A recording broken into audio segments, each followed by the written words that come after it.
The Bachelor, Matt James eliminates Bri Springs after Fantasy Suite, leaving 2 for season 25 finale.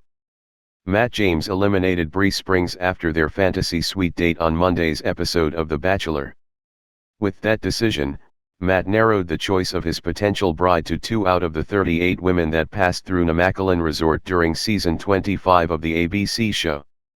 Next week, Matt, 29, may propose to either Michelle Young, a 27-year-old teacher from Medina, Minnesota, or Rachel Kirkconnell, 24, a graphic designer from Cumming, Georgia.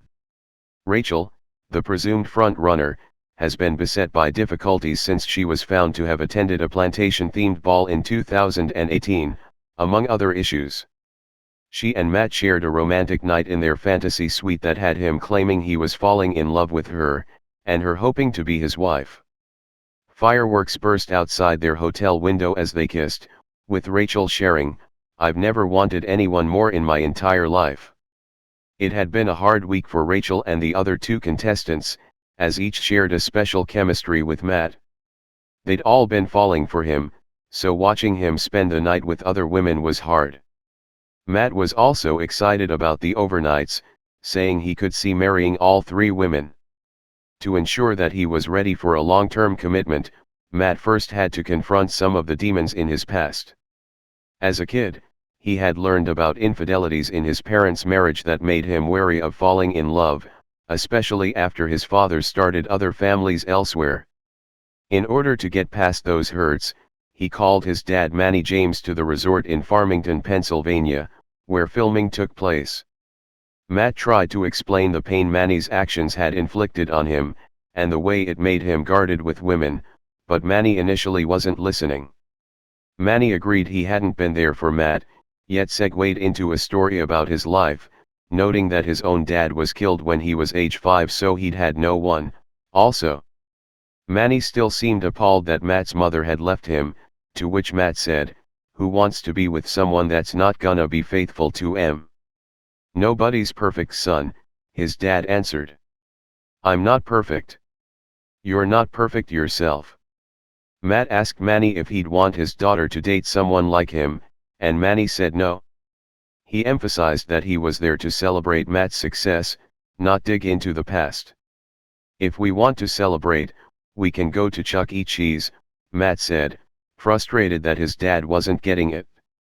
At Namaqualand, Rachel grew distraught as she waited for her turn with Matt. "I'm freaking out," she said. "I'm just scared he's gonna hurt me." She was so rattled by worry that it nearly ruined her date with Matt when it came. As the 2 of them shaped pots in a ceramics studio, Rachel took Matt aside to tell him how unbearable her week had been. "I picture you as my future husband, I know you know that," she said. "Knowing that you're spending really intimate time with other people, I really didn't think I'd get through this week, honestly. It was the lowest that I've felt." Rachel wondered if the dates had changed the way Matt felt about her, adding, "I just don't know how I would be able to handle losing you." "When I'm with you, you're all I'm thinking about," Matt promised. "I'm falling in love with you." Over dinner, Rachel told Matt she was 100% ready for a proposal, and he was thrilled. He called Rachel smart, beautiful, articulate, and sexy, and looked forward to their time in the fantasy suite that night. Matt had enjoyed his dates with all 3 women, so that week's rose ceremony was fraught. "All 3 of us have extremely high hopes going into tonight," Bri said. "One of us is going to be completely blindsided." Moments later, it was Bri going home. Matt walked her outside, and told her that he wished he could point to something she'd done wrong, but it was just where his heart was leading him. "I can't be upset, or I can't be angry," Bri said tearfully. "But I can be really sad and disappointed and hurt." As her car drove away, she added, "It couldn't have been all for nothing. It couldn't have been." The Bachelor Season 25 finale will air next week on ABC, followed by the After the Rose special that will be hosted by Emmanuel Aiko, 30, after longtime host Chris stepped away after embroiling himself in a racial controversy. Matt is the first black male lead in the history of the Bachelor franchise since its premiere in March 2000.